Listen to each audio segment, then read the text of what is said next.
This is Nicole. Hi.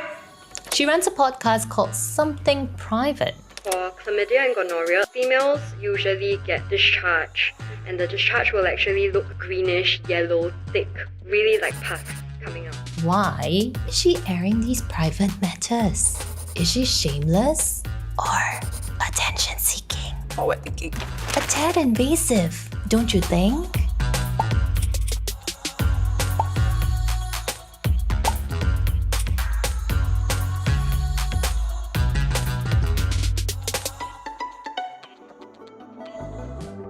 I see myself as somebody who's paving the way for open and honest conversations.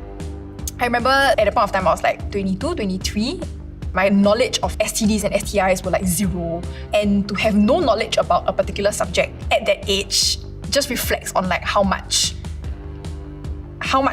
education I've received over the years. In that moment, I was like, okay, somebody has to do it. And if I have the space and the ability to do it, then why not? There's a misconception, that women orgasm through penetrative sex. That's wrong. Majority of the women orgasm through clitoral stimulation instead of penetrative sex. Second of all, She didn't know her good intentions would backfire one day. We talk about a lot of things beyond sex. I can't control what you say in your personal friend circle and what you say offline. And I don't want to control that. But when you have this platform, that it comes with a responsibility. Nobody signed up to be a role model, but we all are. But maybe her objective is to get viewership. I think by putting myself out there, sharing my experiences, sharing other people's stories, hopefully it lets other people know that there are people there who will listen to them, can show them support, who have gone through similar experiences and they are not alone. people have various reasons to share. They'll say things like, I engage in quite a lot of oral sex, and I feel like it's easier for me to appreciate the touches from my partner when I have no hair. But is this really sexual education or a shield for ill intent?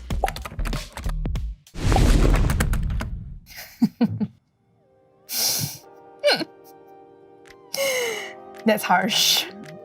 I think one of the reasons why I don't feel affected or upset is also because it gives me a good indication of where society is at in terms of gender issues, gender and identity issues, right? If they articulate their lack of understanding to me, then I can see how I can kind of help them hear an alternative point of view.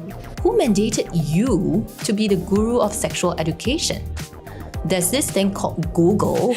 It's true, but Google's not going to give you direct access to a gynecologist. Google's not going to fact check. You're going to have to do all that processes yourself. So I think that's where I came from. I know that as a person in the media industry who has experience talking to experts, interviewing people, I have that layer of expertise of bridging the knowledge gap between experts and the everyday person like you and I. While Nicole gives herself reasons for honesty, one would wonder, what do her parents think? This is Nicole's mom, Eve. Eve was born in the post-independence generation. Cautious, hardworking, and conservative? You see, Recently, I told you, I brought this conversation up before, I wanted to get... the IUD. Yeah. What are your thoughts?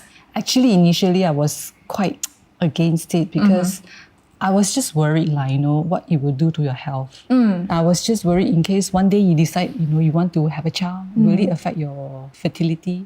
Yeah. But if it doesn't, and you're confident that you know how to handle it, we'll support it. I think, very similar to the HPV jab, for instance, right? A lot of parents are very afraid that, if they get their child vaccinated, it encourages, sexual activity. No, whether you're active or you're not active, it's a prevention. Yeah, just go to someone that is reputable and trustworthy. Yeah. I know that the community that I am privileged to have access to may not necessarily be available for everybody. There's a lot of beauty in being vulnerable and being open and being honest. I'm very blessed and very fortunate to have a very strong and supportive community around me. So, you live in an echo chamber? Don't we all live in an echo chamber? I don't dispute it. This safe space I live in is not the reality for a lot of people, and I want to kind of expand this community of mine. And the only way to do that is to seek other perspectives and listen to them and hopefully have them listen to you as well. Nicole spent all her energy talking about topics that are harsh on Asian years. She's been waiting for the moment that her society has the guts and acceptance for an honest conversation on private matters.